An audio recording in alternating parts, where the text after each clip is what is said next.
Hello guys, welcome back to the channel. In today's video, I'm going to show you how you can create beat sync photo editing using CapCut.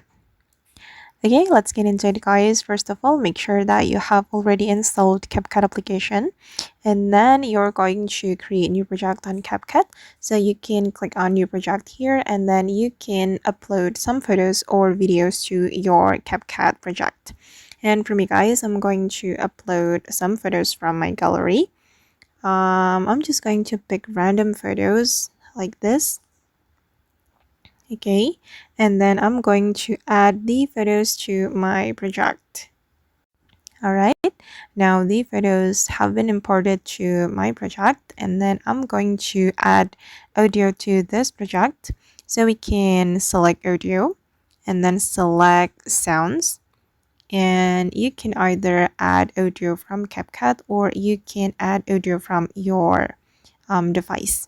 If you want to add audio from your device, you can click on this menu and select device.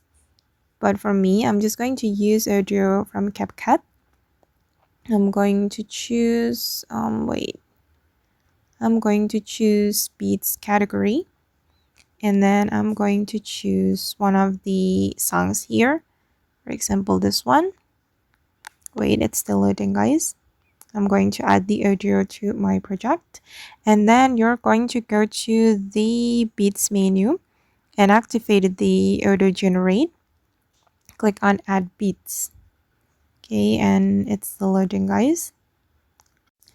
Alright, and now the beat marks have been added to my audio automatically, and you can choose the intensity right here. I'm going to make it less intense. Okay, and we can click on the check mark, and you can cut your photo or your video according to the beat mark.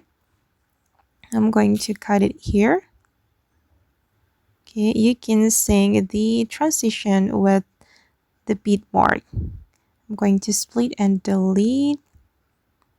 Okay, like this guys, you can adjust the cut. I'm going to delete it. Okay, and one more clip. Okay, and you can continue it until the rest of your video.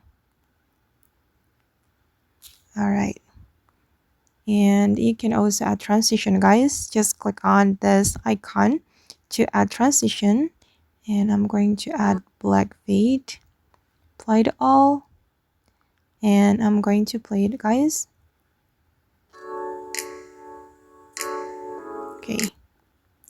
Okay guys, and that's all the video for today. I hope this tutorial will be useful for you. Thank you so much for watching, and bye.